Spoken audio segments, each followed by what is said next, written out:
when we think about mutual aid, we think about capitalizing all of the different ways that people live, work, and play together.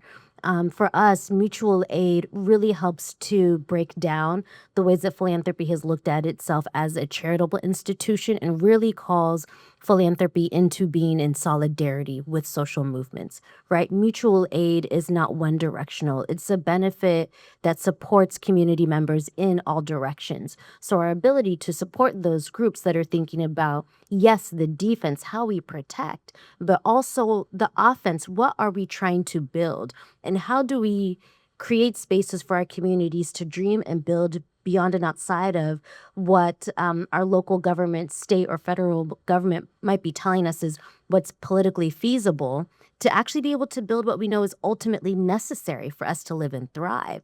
And that's what these spaces make possible. The other piece is that, like, being able to have these spaces also supports a new way of thinking about our economic generation in a way that's not extractive, right? So, like, there are earned income opportunities that support and lift up the cultures and celebrates the ways that communities are already in collaboration together, and being able to have a space where the makers, where the cultural keepers are able to come and share their goods and wares with each other in ways that honors and respects their labor, their creativity, and ensures that they're being appropriately compensated, whether that's financial or whether that's through a relationship and being in solidarity with one another. But again, this is what these spaces make possible. So this is not a time to be on the sidelines, right? This is actually a moment for bold building for those that are willing to see and understand the deservedness and worthiness of immigrants coming to our communities, of communities of color being able to have safe and sacred space. And so, you had initially asked me about the restorative economics framework.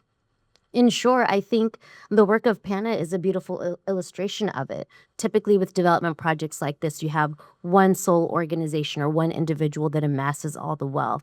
What we can see here is that we have a number of community members who will have the opportunity to not only use the space and benefit from being in the space, but if we fund the global village to the scale and size that they need and deserve, we can also set up these community members to be direct owners and towards a more regenerative and just economic systems that supports all communities. And inside of that comes the healing, it comes the liberation, it comes a way of reimagining our systems of governance. And so we're just honored to be able to have the global village as one representation of so many of the different ways that our communities are visioning in this moment across the country.